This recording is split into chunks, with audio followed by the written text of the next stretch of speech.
Dans l'Antiquité, Crésus, dernier roi de Lydie, était considéré comme le souverain le plus riche du monde. Selon la légende, il fallait 70 chameaux pour transporter les clés des chambres renfermant son trésor. Face à l'invasion perse, ni ses offrandes aux dieux, ni ses tentatives d'alliance avec les Grecs ne suffirent à protéger son royaume. Crésus disparut de la surface de la terre avec son trésor.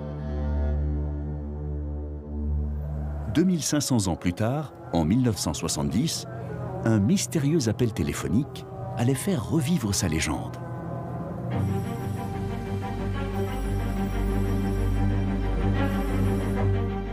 Je suis journaliste depuis 1961. Un jour où j'étais à la rédaction, le téléphone sonne. Un homme parle en anglais. Je suis Peter Hopker, journaliste anglais. Monsieur Özgen, un trésor a été volé en Turquie et amené au Metropolitan Museum de New York, et je suis à sa recherche. À New York, le Metropolitan Museum aurait acheté secrètement à la fin des années 60 un trésor dont les pièces devraient bientôt être exposées dans ses galeries. Selon les informations de l'anglais, il y aurait des bijoux et une centaine de pièces en or qui auraient été trouvées dans les environs d'Uşak, en Turquie. Cela m'intriguait qu'un Britannique soit au courant d'un vol de trésors turcs. J'étais sur place et je n'avais aucune information. Si une transaction d'antiquité anatolienne avait été réalisée par l'un des plus grands musées du monde, alors le gouvernement turc serait au courant. L'État turc a conscience des fouilles illégales menées dans les années 1960. Nous ne savons pas combien d'œuvres ont été volées sur nos terres à cette époque, mais on sait que de nombreuses antiquités lydiennes se retrouvent dans beaucoup de musées. Je transmets au ministre ce que m'avait raconté le journaliste anglais. Quelques jours plus tard, le Britannique sortait son article dans le Sunday Times. Les Turcs réclament le trésor de Crésus. Nous ne savions pas qu'il existait un tel trésor. Et Hopker lui avait donné un nom, le trésor de Crésus. C'est lui qui lui a donné ce nom. L'Anglais associa le trésor au légendaire Crésus, le dernier roi de Lydie. Mais jamais personne n'avait décelé une preuve de ce trésor. Avait-il été pillé au cours des siècles ou reposait-il au cœur d'un tumulus encore intact? Peter Hopker forçait les choses, donc j'ai commencé à me concentrer sur l'affaire. En démarrant cette enquête, Özgen Akar ne s'attendait pas à révéler l'une des plus grandes affaires de trafic d'antiquités au monde.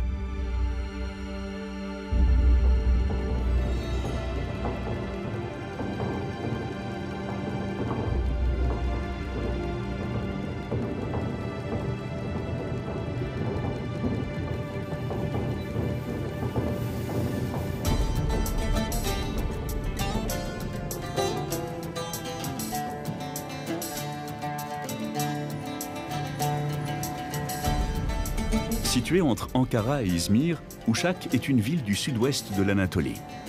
Dans cette région de Turquie, l'histoire remonte sur plus de 3 millénaires et de nombreuses civilisations se sont succédées sur ces terres. La civilisation lydienne en fait partie. Elle a dominé l'ouest de l'Asie mineure durant 1000 ans. Uşak était le point de départ pour Özgen Akar. Si un trésor avait été découvert dans les environs, ses habitants devraient pouvoir l'aider. Özgen s'est rendu à Uşak à plusieurs reprises pour y interviewer ses habitants. Il a également rencontré le directeur du musée. Il souhaitait recueillir un maximum d'informations au travers de ses voyages et de ses rencontres. Le journaliste turc alla rencontrer le directeur du musée archéologique d'Uşak, Kazım Akbeyikoglu. Kazım Akbeyikoglu était un archéologue, une personne vraiment investie. Kazım était quelqu'un qui aimait son travail. Il était vraiment expérimenté dans son domaine. Kazım lui fit rencontrer des paysans près de Gure, un village à quelques kilomètres d'Uşak, afin de recueillir plusieurs témoignages. À cette époque, les fouilles illégales menées par les paysans étaient coutumes dans ces campagnes. Il existe beaucoup de légendes en Turquie sur de fabuleux trésors qui feraient la fortune de n'importe qui. Un peu à l'image de la ruée vers l'or aux États-Unis. En 1960, ces légendes de trésors étaient dans tous les esprits, à Ushak et à Gure. L'investigation sur le terrain portait ses fruits. Le journaliste recueillit de précieux indices de la part des paysans. Des gens sont arrivés rapidement ici. Ils venaient d'Izmir, de Bursa.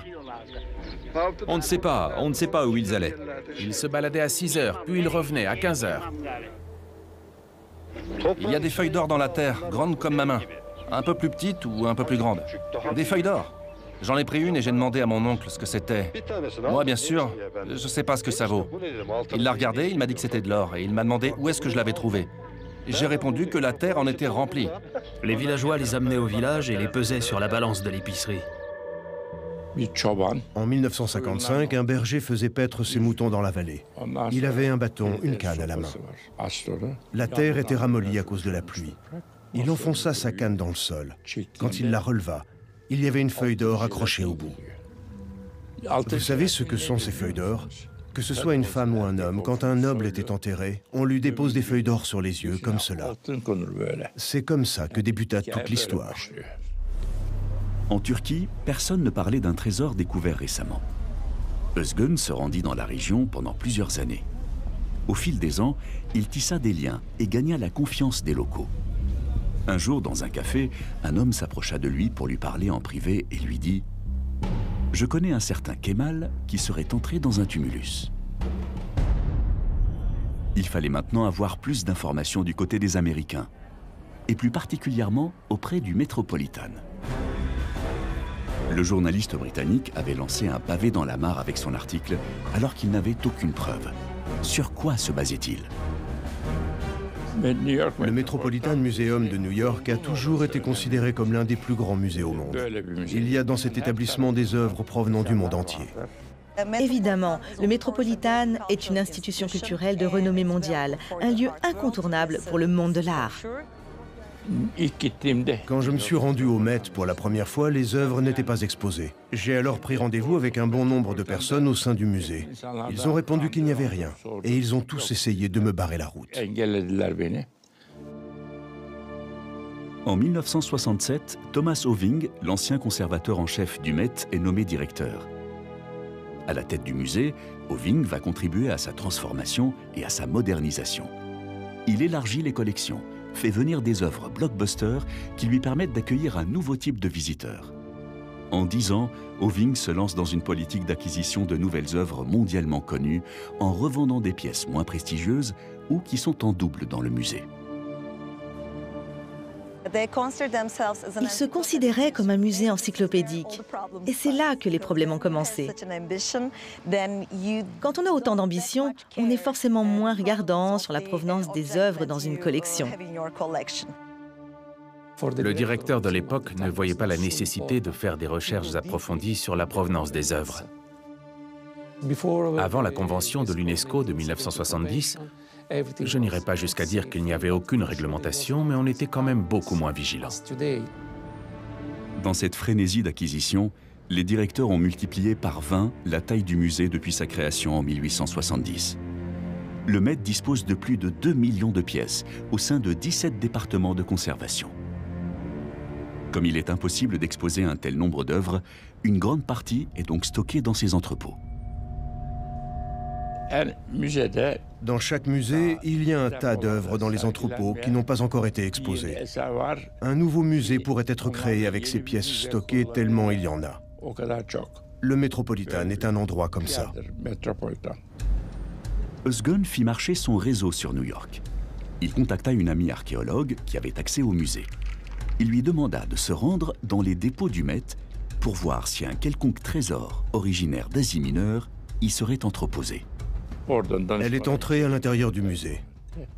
Elle a appelé quelqu'un. Moi, j'attendais dehors. 20 minutes plus tard, elle est ressortie avec 5 photos à la main. Ces 5 photos sont les photos du trésor. Ces 5 photos étaient une preuve concrète que le musée détenait des pièces. Les objets photographiés ressemblaient étrangement à des artefacts lydiens et permettaient à Özgun de corroborer les témoignages qu'il avait recueillis dans les villages. il s'avérait qu'Hopkirk avait raison.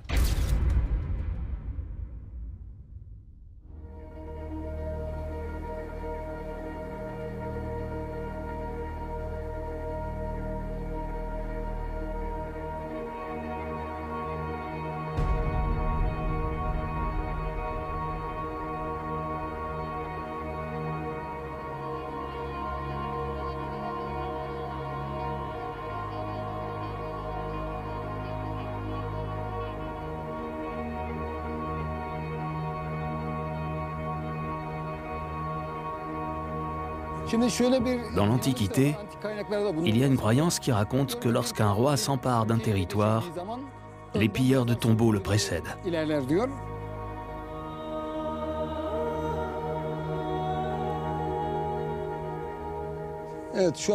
Ici, nous sommes dans un grand cimetière qu'on appelle Bin Tepeler, près de Sardes, l'ancienne capitale du royaume lydien.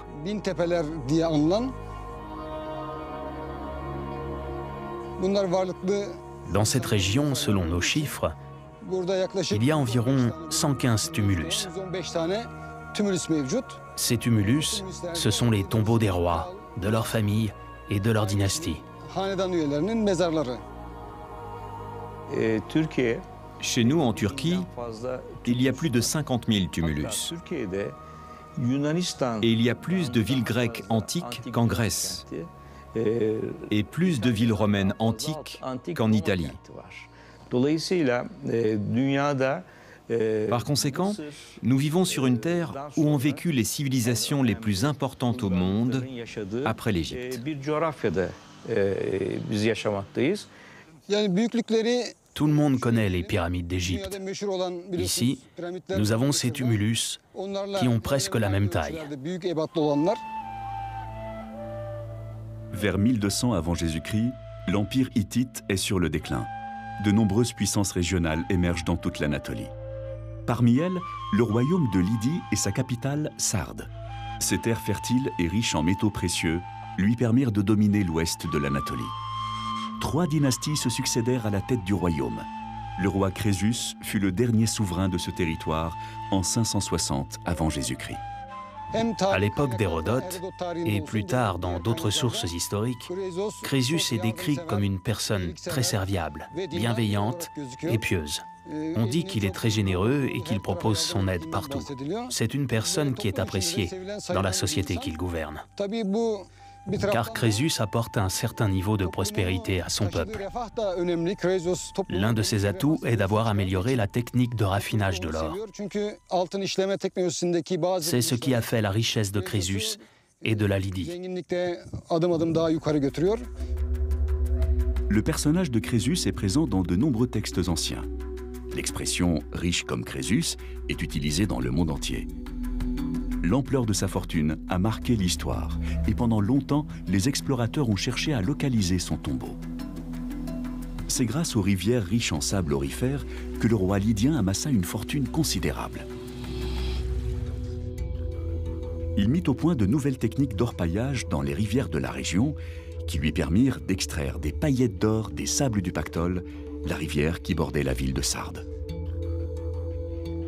L'or collecté n'est pas pur. Il est mélangé à d'autres métaux, et Crésus sait les séparer. Crésus a été la première personne dans l'histoire à mettre en place un système monétaire similaire au système actuel. Sous le règne de Crésus, la Lydie est en pleine expansion. Le royaume devient un empire et s'étend sur la partie occidentale de l'Asie mineure. Conquérant les peuples voisins, Crésus va se retrouver face aux Perses qui gagnent du terrain à l'ouest. Des conflits frontaliers éclatent. On se bat pour le contrôle des terres et l'opulence de Crésus est convoitée par ses voisins.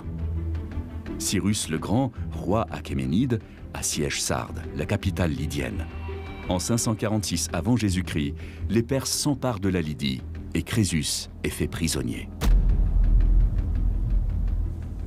Lorsque la ville de Sardes tombe aux mains des Perses, Crésus est capturé et emmené devant le roi Cyrus. Le roi, par punition et pour offrande aux dieux, place Crésus sur un rondin et veut le brûler. Selon les récits d'Hérodote, après avoir été exilé à Ecbatane, près de Babylone, Cyrus aurait condamné Crésus au bûcher En 546 avant Jésus-Christ, après 14 ans de règne, Crésus, son royaume, sa fortune, disparaissaient de la surface de la terre. Il n'y a aucune trace de son tombeau, contrairement à son père et son grand-père, dont les tumulus culminent à plus de 70 mètres dans la vallée de Bintepeler. Crésus a disparu, et son trésor aussi.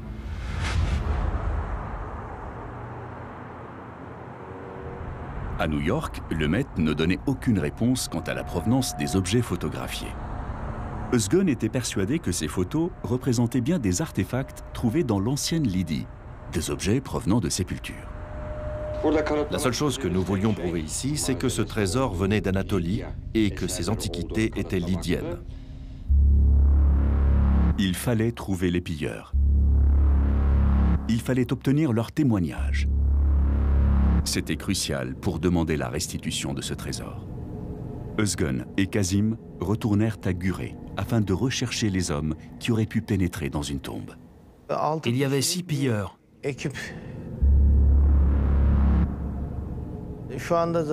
Il ne reste plus qu'une seule personne en vie parmi les 6.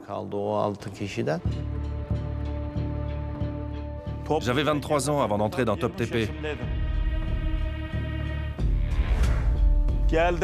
Ahmed Bulbul, mon voisin, est venu me voir. Il m'a dit « Kemal, la colline qu'on appelle Aylas Tepe, c'est un amas de terre. » Comment ça, je lui ai dit? « Oui, au-dessus, c'est un amas de terre. Je l'ai vu sur la colline à Salili, à Bintepeler. Il nous y a emmenés. On est parti d'ici. Et c'était vraiment comme il le disait, c'était un amas de terre. C'est là-bas que tout a commencé. » Les deux villageois avaient identifié 3 tumulus près de leur village. Top Tepe, Ikis Tepe et Ak Tepe. Leur forme paraissait artificielle. Ces sépultures qu'on appelle tumulus apparaissent en Anatolie durant l'âge de fer. Cette élévation que vous voyez est entièrement artificielle. La terre a été rapportée ici pour la sépulture et les hommes ont créé une colline.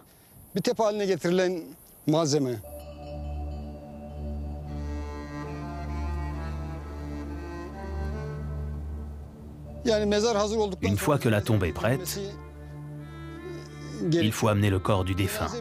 Il est accompagné par un cortège placé à l'intérieur d'un véhicule décoré qui avance lentement. D'après les exemples vus sur les peintures murales des dromos et des chambres funéraires, nous savons que les funérailles se déroulaient dans une atmosphère triste et calme. Les tumulus ont été construits par les Lydiens et autres civilisations anatoliennes, dans le seul et unique but de protéger les tombes des pilleurs. Le pillage n'est pas une question d'époque, il y en a toujours eu à travers l'histoire. Ils ont donc cherché le moyen le plus simple de pénétrer dans ce tumulus. Les 6 hommes de Gurée devaient trouver un accès pour pénétrer à l'intérieur de la colline. En creusant ici, les pilleurs découvrent un couloir et détectent l'entrée. C'est par ici qu'ils entrent. Pour la lumière, on a utilisé des bougies. On se passait les pierres de main en main. Elles n'étaient pas grandes, on arrivait à les porter, de la taille d'une pastèque ou un peu plus grand. On se les passait de main en main, et puis on a vu quelque chose. C'était la porte. Nous avons nettoyé au-dessus de cette partie et la pierre au-dessus nous est apparue. Nous avions atteint la surface de cet endroit. Nous avons creusé, cassé ici et nous sommes arrivés là. Ici, c'était rempli avec ces pierres que vous voyez là. Après, on a vu qu'ici, il y avait la porte. On en a cassé le haut et on a terminé de déblayer cette partie à l'intérieur. Ils sont d'abord tombés sur une sorte de préchambre mortuaire. Ce n'était pas la vraie tombe. Lors de la construction des tumulus, les Lydiens avaient créé différents accès et cavités pour tromper les pilleurs sur l'entrée. Le tumulus d'Ikis Tepe possédait 2 entrées. Il était constitué de 2 chambres. Dans Ak Tepe, la pièce mortuaire était cachée derrière une fausse chambre et bloquée par une porte qu'il était impossible d'ouvrir avec les outils des pilleurs. On est allé voir le forgeron du village. On lui a tout expliqué. Il avait des marteaux de forge et des outils. On les a pris et on y est retourné. Avec les outils, on a commencé à creuser d'un côté. On a cassé un côté pour agrandir le trou.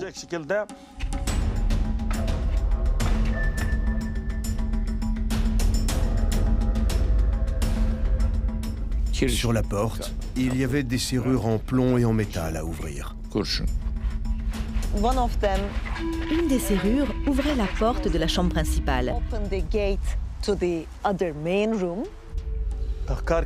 On a essayé de déplacer la porte et l'un de ses côtés a bougé. En creusant, la porte a vacillé. On a éclairé l'intérieur et il y avait de l'or et de l'argent qui scintillaient.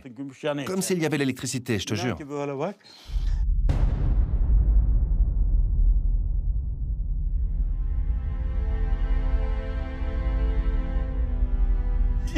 La première chose qu'on a vue à l'intérieur de la chambre, c'était une table. Une table, là, comme ça, d'une hauteur d'1 mètre environ. Posés sur la table funéraire, ils ont découvert un squelette recouvert de poussière. Il y avait juste de la poussière dessus. Il y avait aussi quelques cheveux qui n'avaient pas pourri.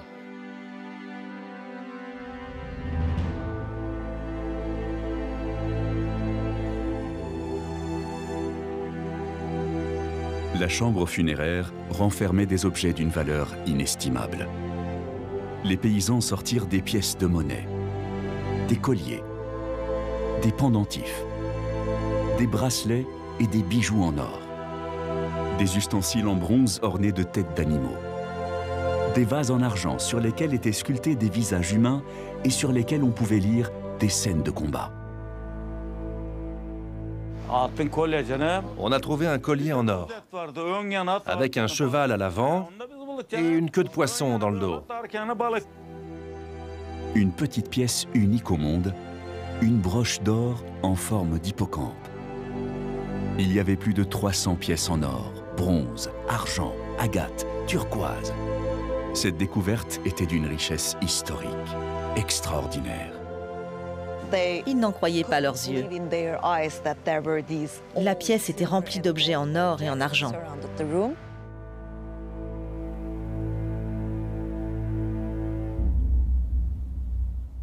Quelqu'un nous a vus là-bas.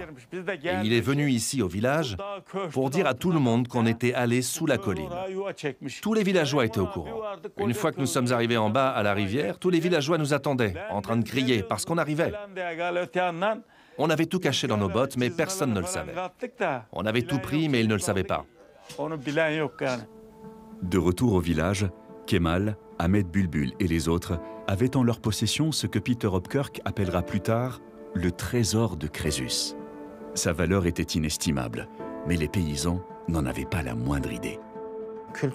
Ils trouvent des antiquités, mais ne se rendent pas compte qu'il s'agit du trésor de Crésus et de la valeur de ces objets. Souvent, les villageois les vendent à des intermédiaires qui les détournent à l'étranger.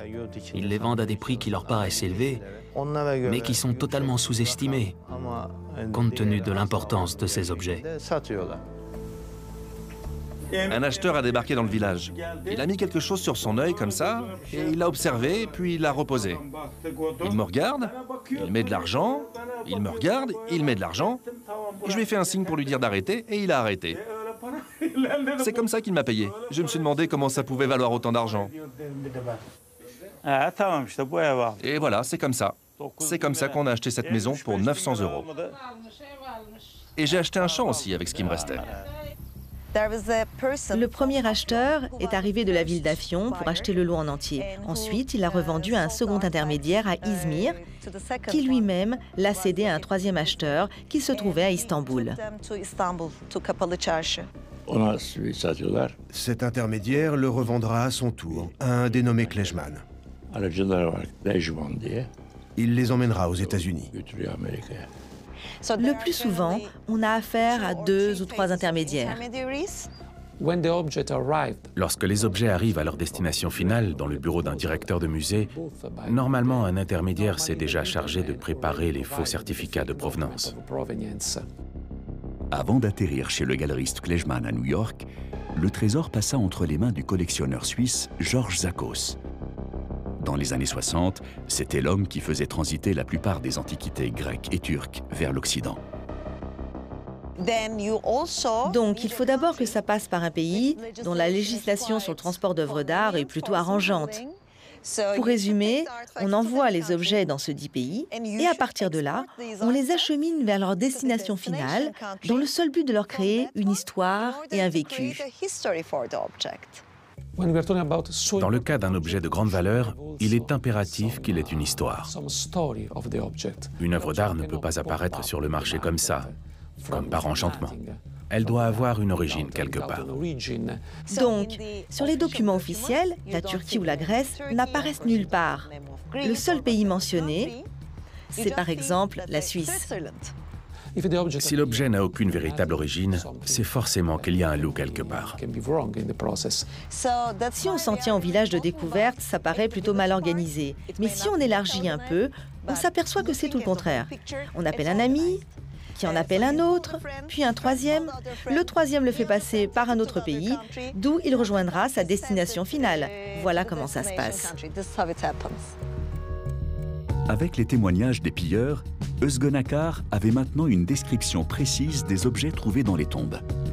Il avait également plus d'informations sur les acheteurs du trésor. La galerie du revendeur d'art John Jacob Klejman se situait exactement à 500 mètres du Metropolitan Museum au 980 Madison Avenue.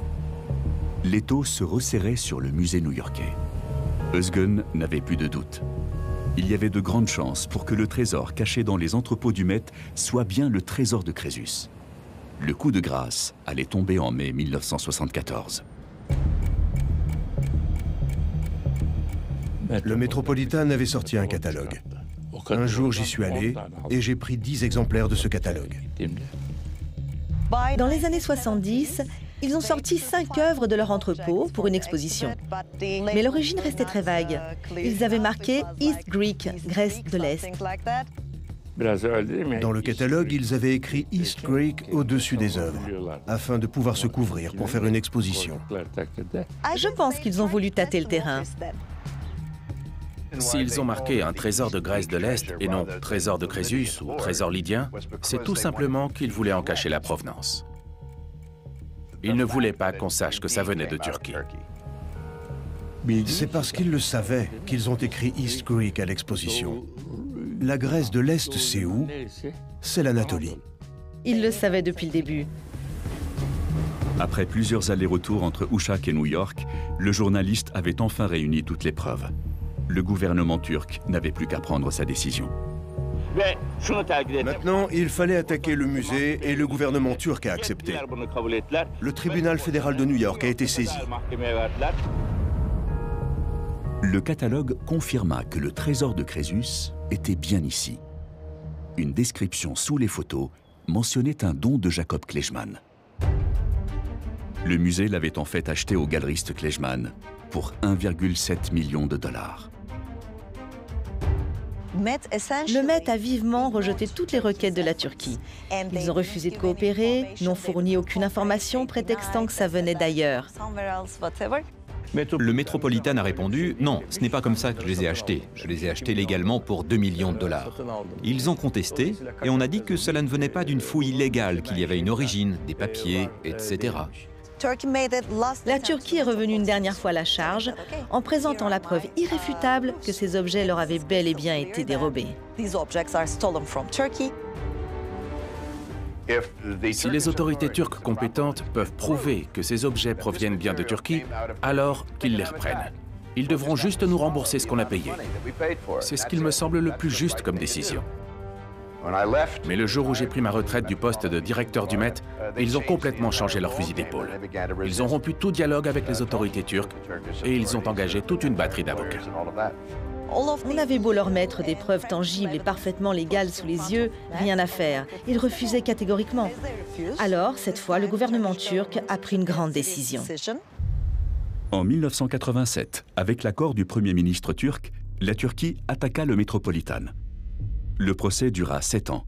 La Turquie dépensa au total 25 millions de dollars, mais les Turcs voulaient ramener le trésor sur sa terre d'origine, quel qu'en soit le prix à payer. Le procès s'est achevé en 1993 au terme d'un accord. Aux États-Unis, un procès coûte beaucoup d'argent et la Turquie ne voulait pas prendre le moindre risque. Alors, elle a fini par accepter l'accord proposé par le Met sur les modalités de restitution de tous les objets, 363 objets en tout. Le gouvernement turc savait aussi que ça leur donnerait une excellente image publique. Alors que nous cherchions un terrain d'entente, c'est là qu'ils nous ont ouvert leur dépôt. Et nous avons trouvé encore plus d'œuvres de la même période. Mais nous ne pouvons rien leur dire pour celle-ci. Ce fut un triomphe pour la Turquie et pour Özgen Akar. Le trésor allait être de retour sur sa terre natale. Cela m'a pris 28 ans. 28 ans. J'avais un rêve lorsque j'ai commencé ma mission au musée. Il s'agissait de ramener les œuvres, d'y contribuer personnellement et de les amener à Uşak. 30 ans plus tard, par une merveilleuse coïncidence, elles sont arrivées à Uşak le 14 février 1996, le jour de la Saint-Valentin. Elles ont retrouvé leur terre grâce à nous. Ce jour-là, ce fut le plus beau jour de ma vie. Quelque chose que je ne pourrai jamais oublier. C'est la marchandise qu'on a sortie de là-bas.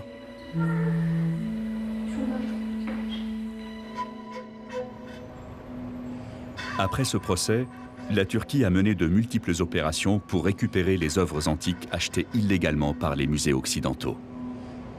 Le trésor de Crésus fut ramené en 1995 dans le musée de Kazım Akbiyikoglu à Uşak. Ce dernier mit tout en œuvre pour stopper les pillages dans la région. 363 pièces furent exposées, dont la pièce maîtresse du trésor, la broche en forme d'hippocampe. Une pièce inestimable, réalisée en or massif, datant de 2600 ans. Cette pièce somptueuse, représentant un cheval ailé avec une queue de poisson, était devenue l'emblème de la ville. L'hippocampe est une créature mythologique, une créature imaginaire qui peut se déplacer dans le monde entier, à la fois dans l'air, dans l'eau et sur la terre. Et elle est unique. Cette création mythologique conçue en or, d'une telle particularité artistique, est unique au monde. Cela en fait une œuvre antique majeure. C'est l'une des plus petites pièces du trésor de Crésus, mais qui a à la fois une énorme dimension sur le plan artistique et mythologique. Vu comme cela, cette pièce unique est inestimable. Mais 10 ans plus tard, un appel téléphonique allait déclencher un scandale.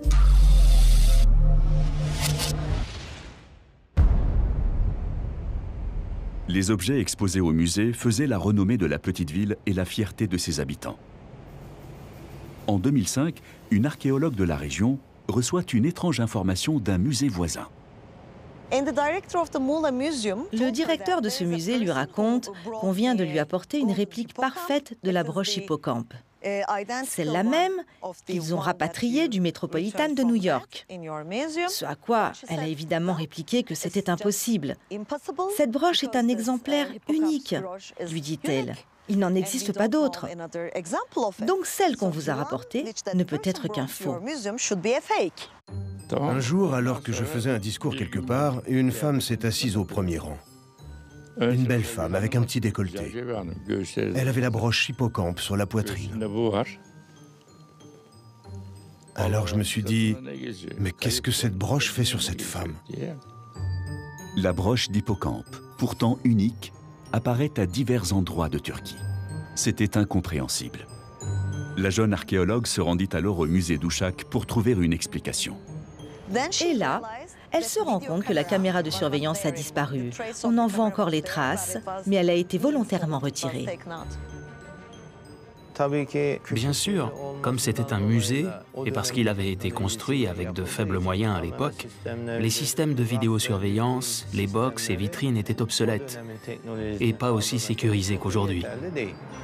Le musée était en mauvais état. J'en ai même fait un article. Par exemple, il y avait beaucoup d'œuvres dehors, dans le jardin, sans aucune sécurité, que ce soit par rapport aux conditions naturelles ou contre tout risque de vol par l'extérieur. Il y avait par exemple des tombes empilées les unes sur les autres à l'extérieur dans le jardin, sans être exposées. Son infrastructure était vraiment en mauvais état. Très peu de monde venait visiter le musée d'Oushak, moins de 800 personnes au cours des 5 dernières années, ce qui correspondait à l'affluence d'1 heure de visite au Metropolitan Museum. Les autorités envoyèrent des spécialistes au musée afin de comprendre ce qu'il pouvait bien se passer. Mais la broche était bien là, dans la vitrine. Plusieurs experts et un inspecteur ont été dépêchés pour aller à Ushak. Et dès qu'ils ont eu la broche en main, ils se sont tout de suite aperçus que ce n'était qu'une pâle copie. Les analyses des experts révélèrent que la broche en place dans la vitrine du musée était fausse. Ça, c'est la fausse broche. Et ça, c'est la broche originale. Il y a 9 différences au total entre la contrefaçon et l'original qui ont été relevées. Il n'y a pas beaucoup de différences visibles à l'œil nu. La différence la plus importante entre l'original et la contrefaçon de la broche hippocampe, c'est le poids. Il n'y a pas de différence au niveau de sa couleur et du métal utilisé. La contrefaçon est également faite en or. Mais c'est le poids qui ne concorde pas. Ce sont des détails artistiques, des détails précis qui ne concordent pas. Une personne n'étant pas au courant qu'elle a été volée ne peut pas comprendre qu'il s'agit d'une contrefaçon. Une contrefaçon exposée à la place de l'original. L'original a été placé dans un moule en silicone pour en faire une copie. Mais ils n'ont pas bien réussi leur moulage. La Turquie était dans l'embarras. Comment était-ce possible? Depuis combien de temps la copie était-elle là? Et surtout, où était l'hippocampe original? La situation était très grave. Comment expliquer qu'il manquait le joyau de ce trésor inestimable, alors que vous avez tout fait pour le récupérer? Le Met et beaucoup d'autres allaient forcément en faire leur chou gras pendant des années et des années. Vous voyez, la Turquie est incapable de protéger son patrimoine culturel, ce sont des incompétents, et pour couronner le tout, ils arrivent même à égarer la broche hippocampe. Ce n'est pas très glorieux. Omer Erbil, journaliste au Hurriyet, un quotidien national, prit l'affaire en main et se rendit à Ushak. Cette nouvelle affaire devait être résolue, et vite. C'était une nouvelle très importante pour moi. J'ai demandé à voir Kazim, le directeur du musée, et ils m'ont dit qu'il n'était pas là. J'ai demandé où il était, et on m'a dit qu'il était parti à Güre, là où les œuvres avaient initialement été volées. Je suis parti rejoindre Kazim. Lorsqu'il m'a vu, son visage a changé, son expression a changé. Vous arrivez à le percevoir en tant que journaliste. Et je lui ai dit, je suis désolé pour ce qui s'est passé. Comment est-ce arrivé? Comment est-ce possible? Comment la broche a-t-elle pu être volée? Le directeur du musée d'Oushak expliquait la situation en disant que soit l'œuvre venue des États-Unis était une contrefaçon, soit que la pesée avait été mal réalisée. C'était sa thèse. Kazim était sous le choc. Il essayait de trouver des explications. Si le Met avait livré une contrefaçon, l'affaire était grave. Ou alors était-ce une affaire interne au musée d'Oushak? Même si la sécurité n'était pas bonne, sans une aide interne, il n'aurait pas été possible de la voler sans se faire prendre. Ils auraient eu du mal à la voler sans se faire voir. Il n'y a pas d'autre possibilité. Il est impensable qu'une personne vienne de l'extérieur et échange la pièce. C'est impossible. Mais alors, qui avait remplacé la broche? Le directeur? Impossible. Kazim s'était battu aux côtés d'Ozgun pendant une dizaine d'années pour faire revenir le trésor sur ses terres. Kazim était un frère, un ami, une personne avec de bonnes intentions. C'était quelqu'un de bien. Tout le monde était d'accord sur ce point. C'était l'homme le plus gentil du monde et le plus travailleur qu'il n'avait jamais rencontré. Il faisait quasiment figure de héros. S'il y a 3 hommes honnêtes que j'ai connus dans ma vie, l'un d'eux est Kazim. Et c'était un bon muséologue, un bon archéologue. Comment s'était-il impliqué là-dedans? C'était toute la question. L'enquête pointait Kazim. Mais le directeur ne cessait de nier son implication. Selon lui, il y avait eu une faille dans le processus de restitution du trésor aux États-Unis. Les pièces avaient été stockées dans des boîtes scellées, mais Kazim n'avait pas été autorisé à les examiner.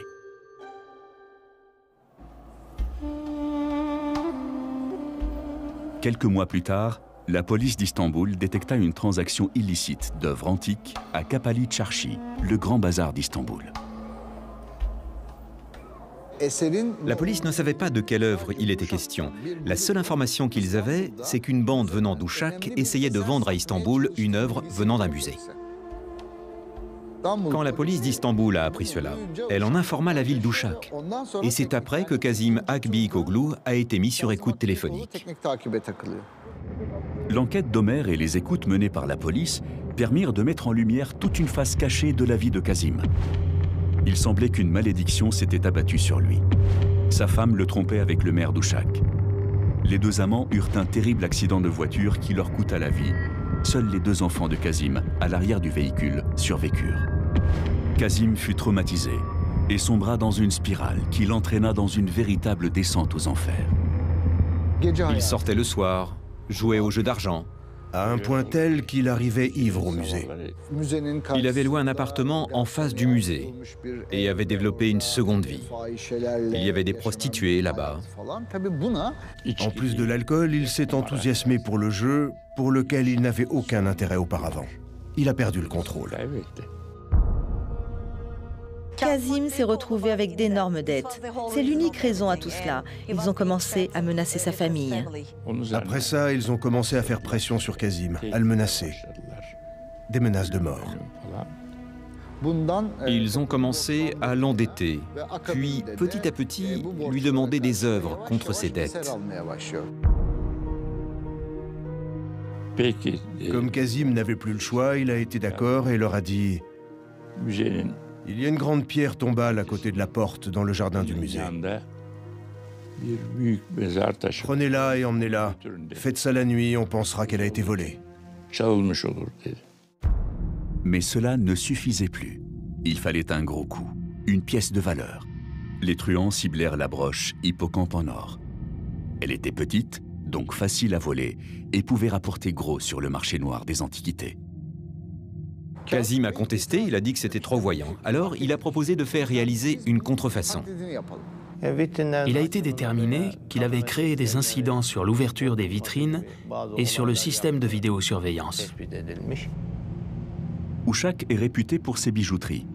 Kazim se servit de ses relations et fit fabriquer un moule de la broche hippocampe afin de réaliser une copie. Cette copie, en réalité, n'est pas une mauvaise imitation. Il y avait juste une différence d'environ 2,5 grammes. Il y a des petites différences que seul un expert pouvait percevoir. C'est de cette manière que des copies de la broche apparaîtront aux 4 coins du pays. Tenez, j'ai l'hippocampe ailé avec moi. Il devait la porter à un gang local qui s'occuperait de la vendre et lui donnerait sa part un peu plus tard. Mais lors du rendez-vous à l'hôtel où Kazim devait leur remettre la broche, ils lui ont pris la broche et l'ont tabassée. Kazim s'était fait prendre à son propre jeu. La broche était dans les mains des malfaiteurs qui l'apportèrent à Istanbul pour tenter de conclure une vente. Les malfrats sont allés à Istanbul pour essayer de la vendre, mais d'autres mafieux ont eu vent de la transaction, se sont occupés du gang et ont récupéré la broche. Il y a bien eu une descente de police à l'hôtel, mais c'était trop tard. Personne n'a rien trouvé. La broche originale avait disparu dans cet hôtel d'Istanbul. La contrefaçon était en vitrine au musée. Et Kazim, lui, avait tout perdu. Il disait que ce n'était pas lui qui l'avait prise. Il acceptait tout le reste avec la bande de malfaiteurs. Il était donc impliqué dans cette histoire. Mais il disait qu'il n'avait pas pénétré dans le musée pour la voler. Il y en a encore qui doutent. Non, ça ne peut pas être lui. Pas Kazim. Impossible. Özgen Akar n'y a pas cru pendant longtemps. Et il était fâché contre moi. Il y a quelque chose que j'ai dit tout à l'heure. C'est l'une des 3 personnes les plus honnêtes que j'ai jamais connues dans ma vie. Et c'était aussi la tendance au ministère.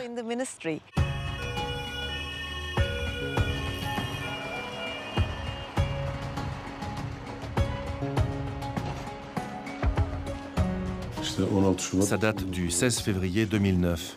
Notre directeur de musée est ici. Kazim a été condamné à 12 ans et demi de prison. Il a été puni pour détournement de fonds. Il a également été condamné à 6 ans de prison pour trafic de biens historiques. Au total, il a écopé d'une peine de 18 ans de prison. Ça, c'est un autre journal local de Uşak. Ce journal dit que la malédiction de Crésus a frappé.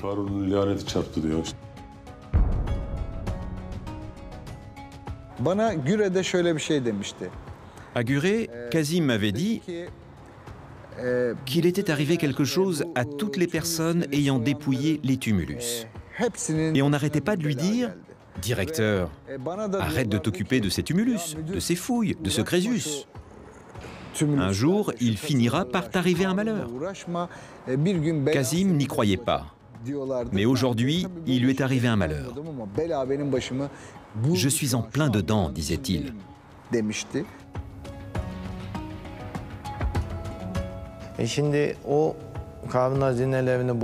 C'est aussi parce que 5 personnes sur les 6 qui ont trouvé les trésors de Crésus n'ont pas eu une mort normale. Et il y a aussi la déclaration de Kazim Akbiyekoglu, qui, lorsqu'il s'était fait arrêter, avait dit « La malédiction de Crésus m'a aussi frappé ». Tout cela a ainsi créé une légende. Malédiction ou pas, Kazim fut bien condamné. Il tomba malade et fut libéré en conditionnel au bout de 11 ans de prison. Il mourut quelques mois plus tard, en octobre 2017, à son domicile. À son incarcération, l'hippocampe était toujours introuvable.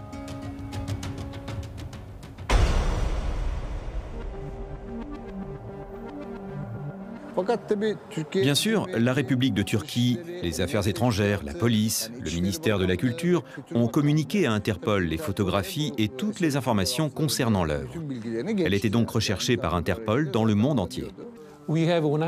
À l'intérieur même d'Interpol, nous avons une unité spéciale pour chaque pays membre qui répertorie toutes les œuvres d'art volées et qui est directement reliée à la base de données centrale de l'agence. Elle s'appuie sur toutes les informations relevées au niveau national. Toutes les agences gouvernementales restaient en état d'alerte permanent et Interpol avait placé la broche sur sa liste des œuvres les plus recherchées. Et pendant de longues années, elle est restée au sommet de cette liste. En 2010, une information ressort du côté d'Interpol et pointe l'Allemagne, où un homme d'affaires était suivi depuis plusieurs mois. J'ai d'abord entendu dire qu'elle était en Bulgarie, et j'y suis allé. Je suis allé d'Istanbul à Sofia. Je n'ai rien trouvé. Plus tard, j'ai appris qu'elle était partie à Vienne via la Bulgarie, puis de Vienne en Allemagne. Pendant cette période, la plupart des infos qu'on recevait convergeaient toutes vers l'Allemagne. Placer des antiquités en tête de liste des objets à retrouver rendait la tâche difficile aux trafiquants et aux acheteurs. Il y a eu beaucoup d'articles à ce sujet. On en a beaucoup parlé, ça a été sensationnel. C'est pourquoi aucun collectionneur n'a voulu acheter cette œuvre. Novembre 2012. Le suspect donna l'hippocampe à son avocat, qui à son tour le remit à la police allemande. La pression exercée par Interpol et par la Turquie poussa les potentiels acquéreurs à renoncer à l'achat de la broche. Un jour, il est à peu près 17 h, je reçois un appel d'un collègue d'Interpol Turquie. Il était dans tous ses états. Alors je lui demande ce qui se passe et il me répond « Ça y est, on l'a retrouvé. Tu es sûr? On parle bien de la même chose? C'est la broche? Oui, oui, on l'a retrouvée. » Les experts turcs furent envoyés sur place pour procéder à l'analyse de la broche et ils confirmèrent son authenticité. L'hippocampe est ramené à Uşak en mars 2013. Le trésor est maintenant au complet. Pour le protéger et oublier cette sordide affaire, la Turquie décide de construire un nouveau musée.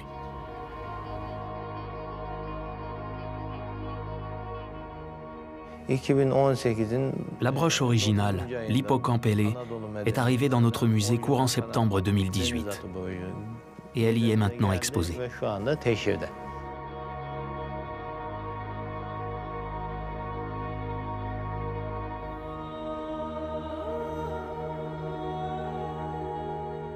Le trafic illicite d'œuvres d'art reste à l'heure actuelle un très gros problème, et ce, malgré tous les efforts des gouvernements.